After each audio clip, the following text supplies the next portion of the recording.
everyone. Welcome to Crossroads, where faith and culture meet. I'm Rita Peters, and I'm here in the studio with my co-host who's coming to me from a different studio. It's Mark Meckler. Mark, how are you? You're on the road today, right? I am on the road. You're in your normal library studio, which is usually where I am at home. I'm in the studio in Nashville on the set of a pilot for a television show we're making called Mr. America. And if you hear a little bit of background noise, it's raining really hard here in Nashville, and that's the rain you hear on the roof of the studio. Well, I'm just grateful that you made time in your schedule to be with us today to record Crossroads. We had Mike Ferris last week, and he's always great, but it's good to have you back, Mark. It's good to be here, and I'm enjoying the book, so let's get into it.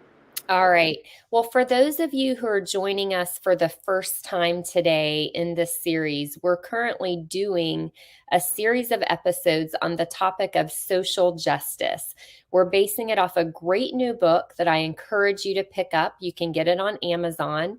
It's called Confronting Injustice Without Compromising Truth. The book is written by Thaddeus J. Williams. Mark, today we're covering part 3 of the book, which discusses the question of whether injustice is the result of sinners or systems. And I'll give a spoiler here. The answer is both. But I thought this part of the book was particularly well done. What did you think, Mark? Yeah, when we've talked before, there's some parts of the book that I've struggled with. I felt like they were making simple things more complex. I think this was taking something very complex and making it much more simple. So I appreciated the way he walked through this, walked through all the statistics and showed us how things that people can make into injustice really aren't. They're just differences. Yeah, same here. Yeah, I think the overriding point is there's a ton of inequality in the world, and different people, based on their worldview, have different ways of making sense of that.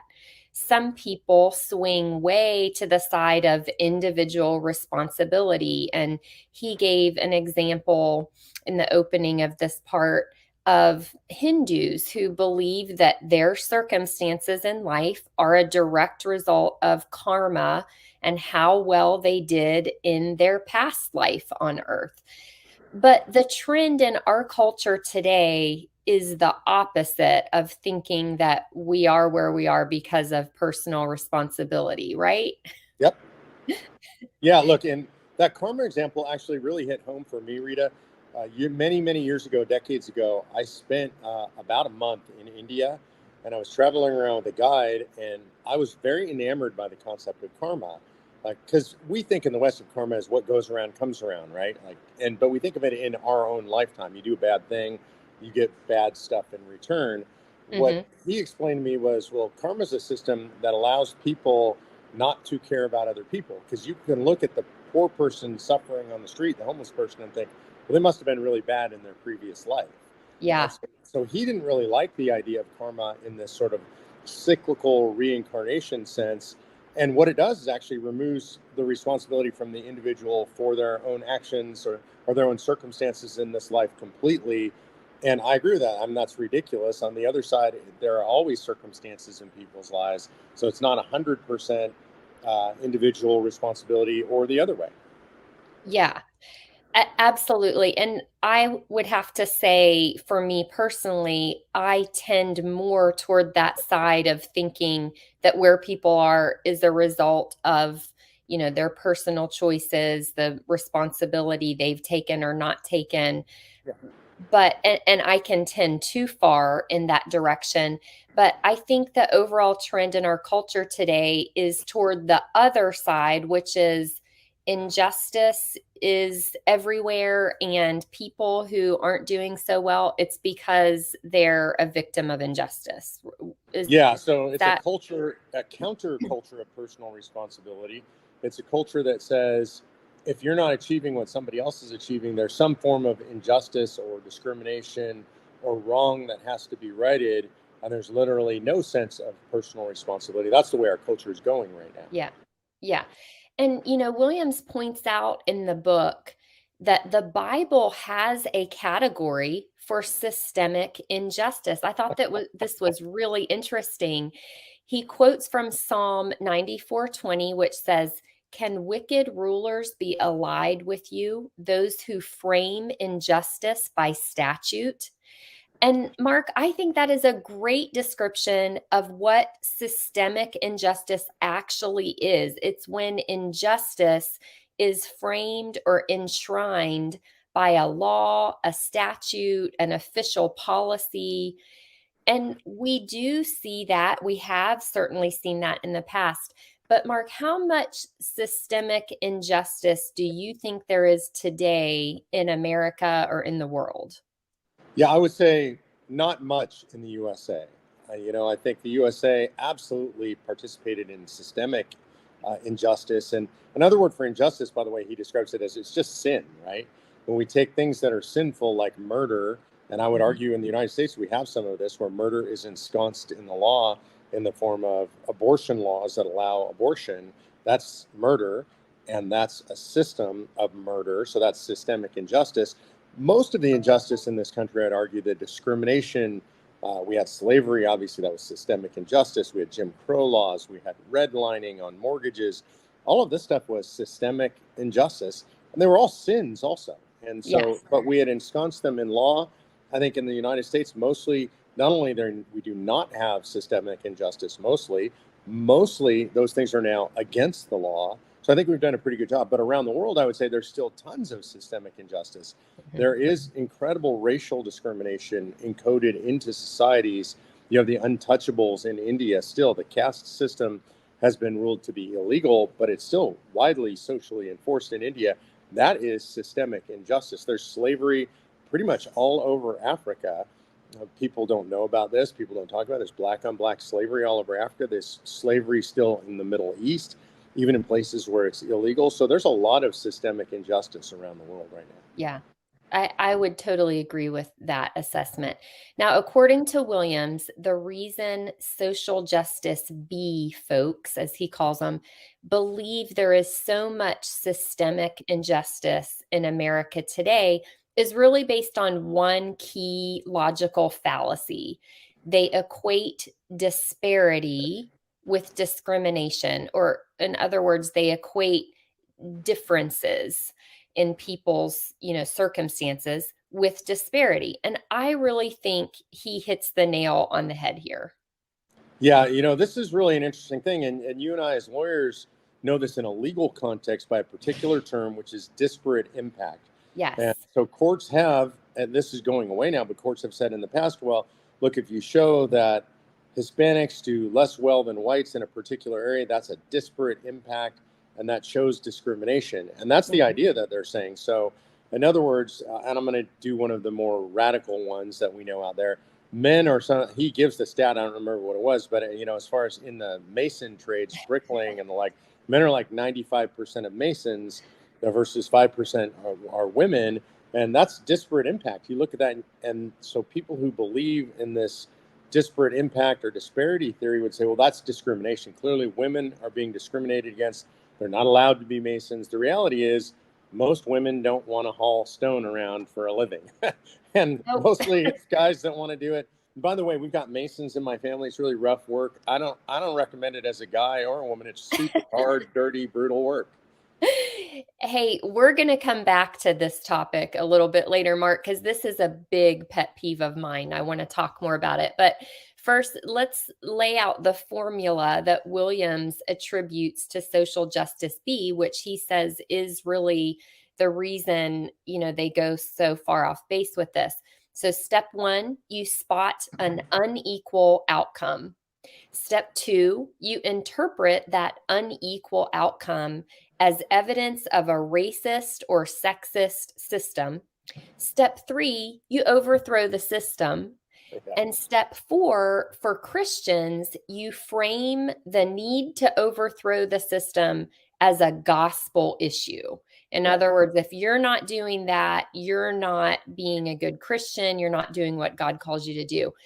So, Mark, how would you describe the problem with that framework?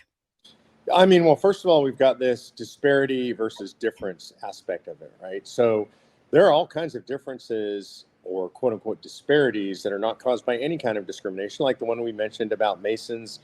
We know, for example, that women are more likely to end up in the healthcare professions than men. Women are more likely to be teachers than men. That's not because of sexism. That's because different choices that people make. So I think that's one of the fundamental flaws is people are individuals and they make different choices, sometimes based on biological reality.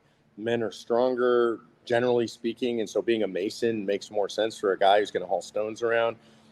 Women are more predisposed, genetically speaking, to be caring, and they're more likely to be in childcare and teaching and things like that. These are just individual differences, and so that disparity is not caused by any form of discrimination.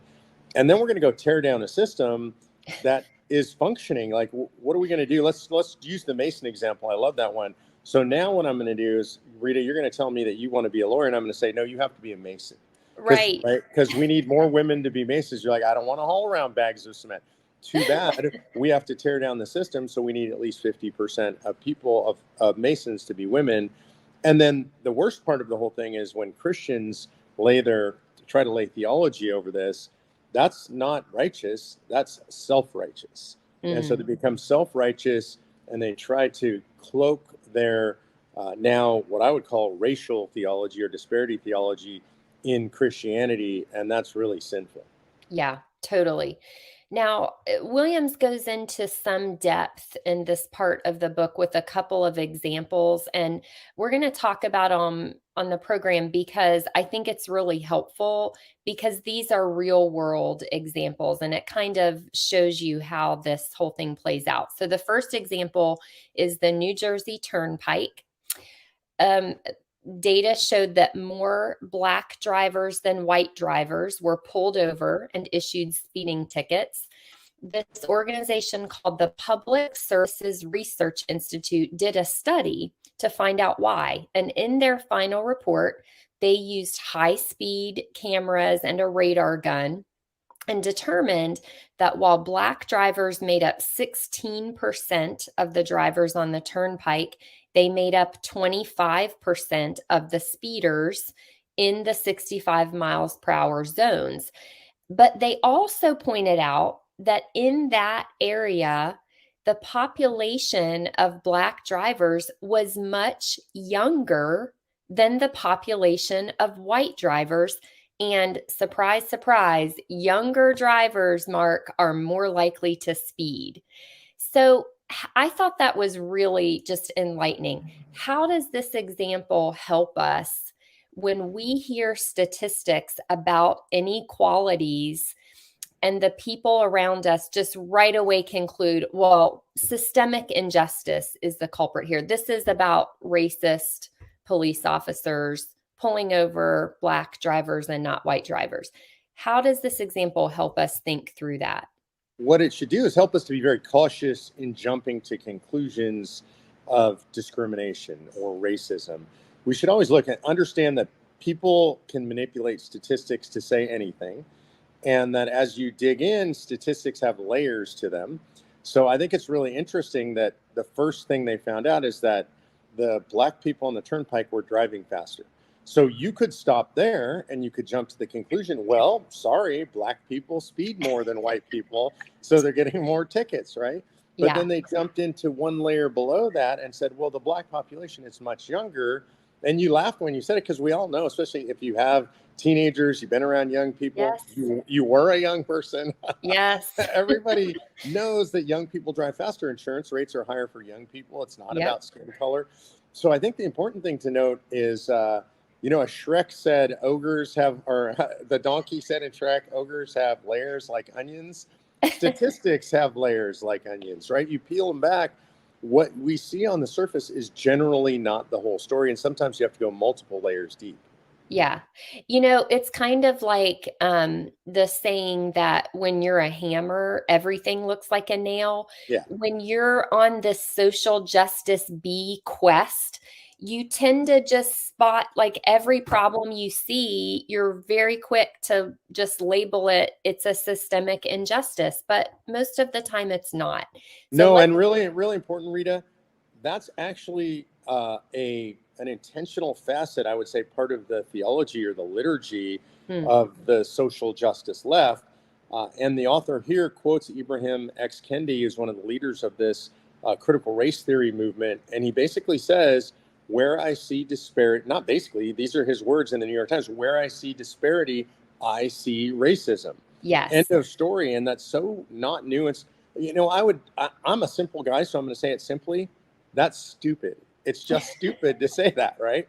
What you yeah, should always say is, where I see disparity, there's something interesting going on. I might want to look into that. right. Yeah, so let's look at one more example, and this is a hot button one. It's the example of police shootings. I almost didn't talk about it in the program today, but I think we really need to, because it is so talked about in our culture today. A lot of Americans have been outraged over the past several years when we hear about people being shot by police under questionable circumstances. When the victims have been Black and the policemen have been white, we immediately hear charges of systemic racism. Now, Mark and I want to be clear, every one of those victims was an image bearer of God, and those situations are tragic. But if we really care about justice, it's important that we understand the facts before we jump to those charges of racism or systemic racism. And here are some of those facts that Williams puts forth in this part of the book. Of the victims between 2016 and 2019, about half of them were white. These are the victims, and a quarter of them were Black. Only about 4% of these instances involved the shooting of an unarmed victim. And then of the 24 unarmed victims per year who were not fleeing the scene, nearly all of them were physically attacking police officers, usually under the influence of drugs or alcohol. And I know, Mark, your mom is a retired law enforcement officer. So I'm sure you have particular thoughts and feelings about this, but how does this data square with the narrative that we've all been fed? And why is that important? Like, it doesn't match the narrative at all. If you listen to the narrative, and studies have been done, and for this episode, by the way, I went outside the book and did a bunch of research. This is a subject that fascinates me and really bothers me. From what you hear in the public narrative, you would believe there is a radical epidemic, and you hear news commentators on the left saying this, that essentially young Black men are being hunted by white police officers. I mean, Yes. I've literally heard that phrase being used. And what you see, the reality is nothing like that. There are very few of these shootings, uh, and the vast majority of them involve some kind of violent altercation between the ultimate deceased and the police. And it's just not a big problem in America, numerically speaking. Now, everyone is a potential tragedy. There absolutely is abuse of police authority that takes place in the United States of America. As somebody that grew up in a law enforcement family, it's not no secret to me that there were bad cops out there. But the reality is, more white people or unarmed white people are shot by cops than unarmed Black people. By percentage of population, it's higher among Blacks, but the numbers are really low. We don't have an epidemic of this. And again, what this leads to, Rita, is let's tear down the system, right? Let's defund the police. And the people who are most punished by defund the police are not middle to upper class white people, because they live in more safe communities. The upper class folks, they get their own private security if they're nervous, right? And they live in guarded buildings or gated communities. The defund the police that comes out of this, out of the outrage machine, it punishes inner city communities of color more than anywhere else. So Mm. again, we go through those three things. You find some disparity, and ultimately what you do is you lead to blowing up the system. And for Christian folks who are doing it, what they're doing is now they're imposing evil upon the communities that they say they're helping. They're acting in a very sinful way. Yeah, so that's one of the reasons it's so important for us to get this right, right? Because when we just move to let's get rid of the police, let's defund them, we're actually harming people who we say we're trying to help by overthrowing the system. And I just want to be perfectly clear, we're not saying that these instances, the data just explains them away and so we No, just don't need to worry about it. What we're saying is that there sometimes is racism involved. Sometimes it's a matter of individual sin of racism. We should never just jump to the conclusion, though, that there's racism involved at all. And even if there is racism involved, we can't automatically conclude that it's systemic racism. It might just be, well, not just as in it's not important, but it might be individual racism, which yeah, is sin, but has to be dealt with in a different way. and I want to bring up one specific case because it caused our country to burn for months on end, and that was the George Floyd case. And in the George Floyd case, it was all about racism. Everybody talked about racism, and this was a poor black guy that was killed by a white cop, and it was all about racism. What people forget is there was a full blown trial on that, and not only was he not convicted of any form of hate crime, there was not a single piece of evidence, not one line in an entire months long trial of evidence introduced of racism. He Yeah. was not alleged to be a racist. He had never said anything racist. He had never done Indeed. anything racist. He'd never been The disciplined for being a racist. But we had riots in this country that did billions of dollars worth of damage. I think a couple dozen people were killed ultimately, all because of this narrative of racism. So there was a single incident that we then said was disparate treatment, right? This guy was Yep. treated badly because he was black. It caused lots of parts of the country to burn to the ground. And to take it all the way to its conclusion, it caused parts of the country to burn to the ground that got punished for this alleged sin that didn't even exist. And there were parts of the country that could least afford this kind of damage. Yeah.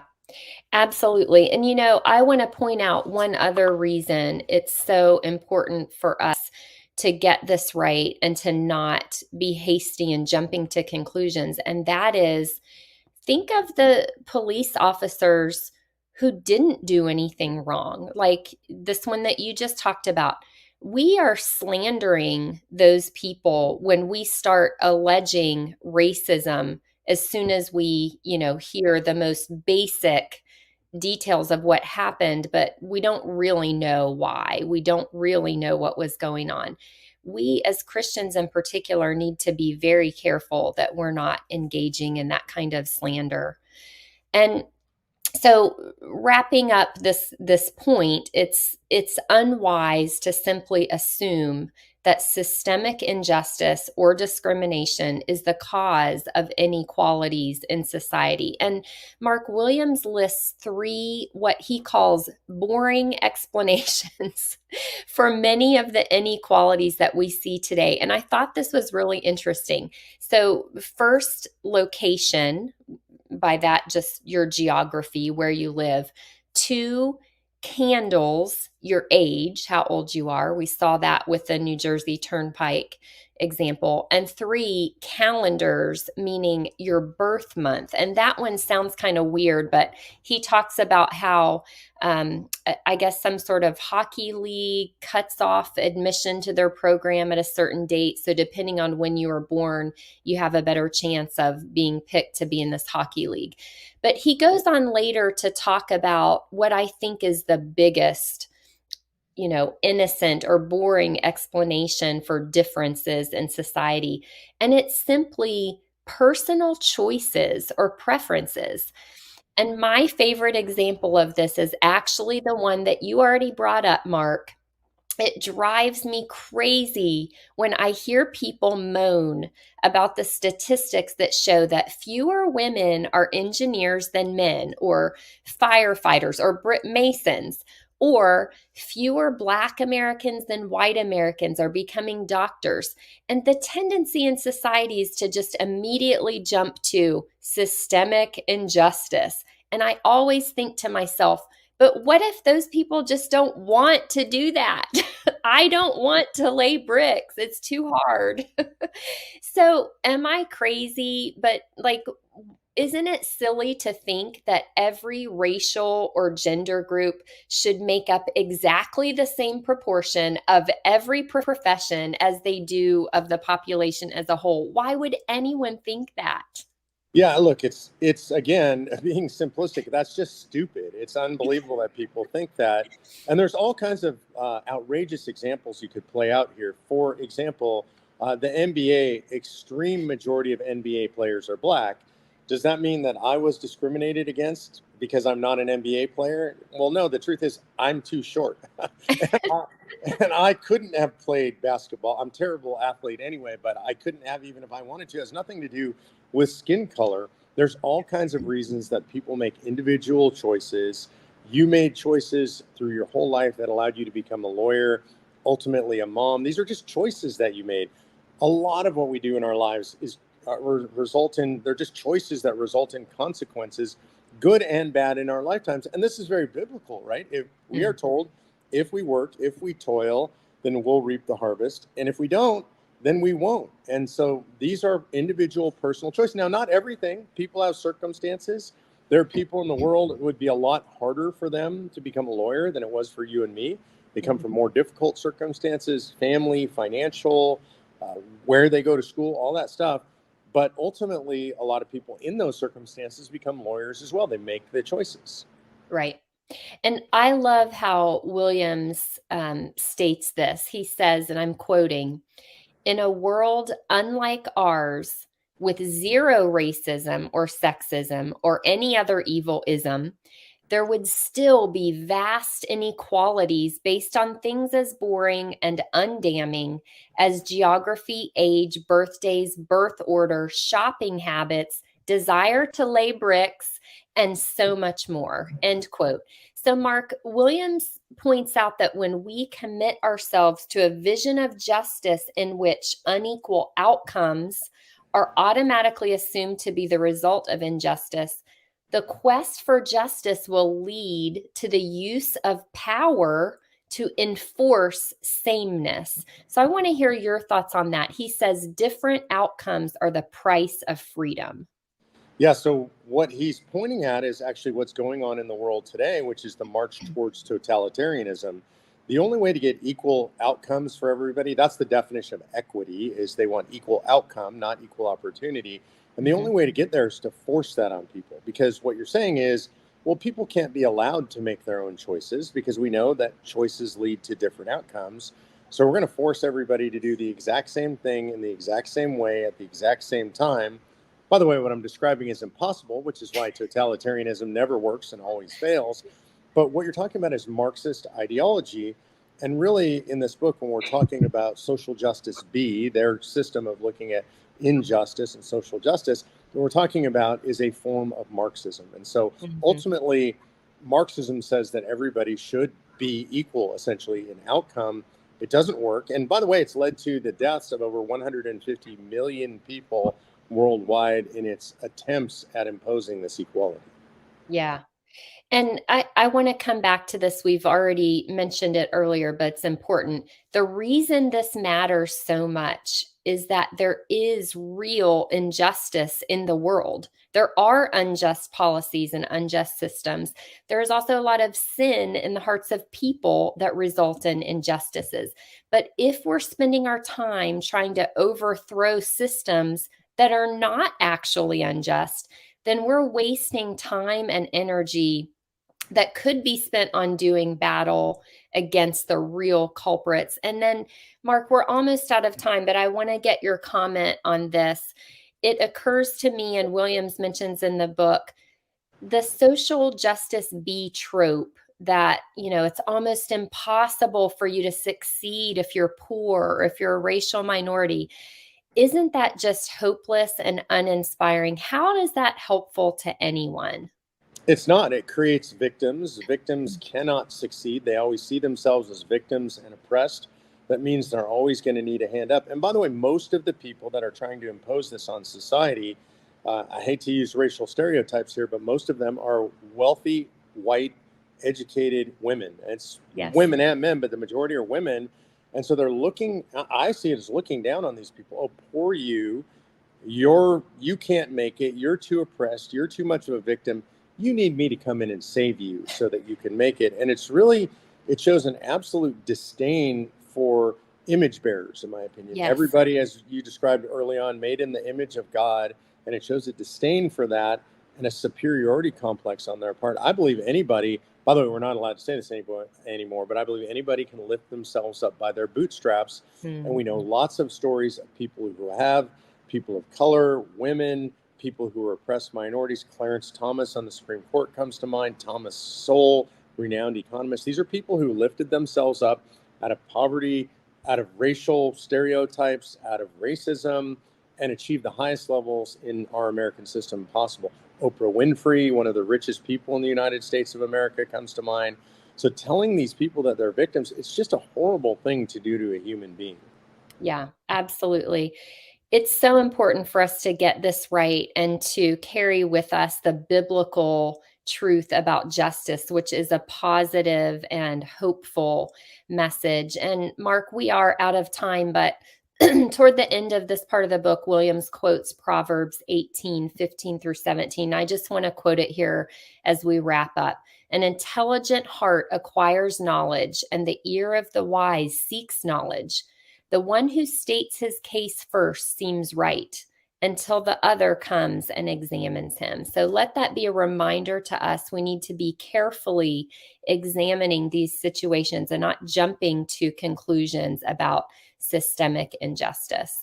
Mark, thanks for being with us today. Thanks for having me. And I want to end by thanking our generous sponsors at Blue Ridge Chimney Services, Blessings Christian Bookstore, Sunshine Ministries with Christian Radio, Wishing Well Florist and Travel Services, and our friends at New Beginnings Church and Garber's Church of the Brethren in Harrisonburg. Thanks everyone for listening. If you would like to make a donation, you can do so by check to Crossroads at P.O. Box 881, Harrisonburg, Virginia 22803. I'm Rita Peters with Mark Meckler, inviting you to join us again next week for Crossroads, where faith and culture meet.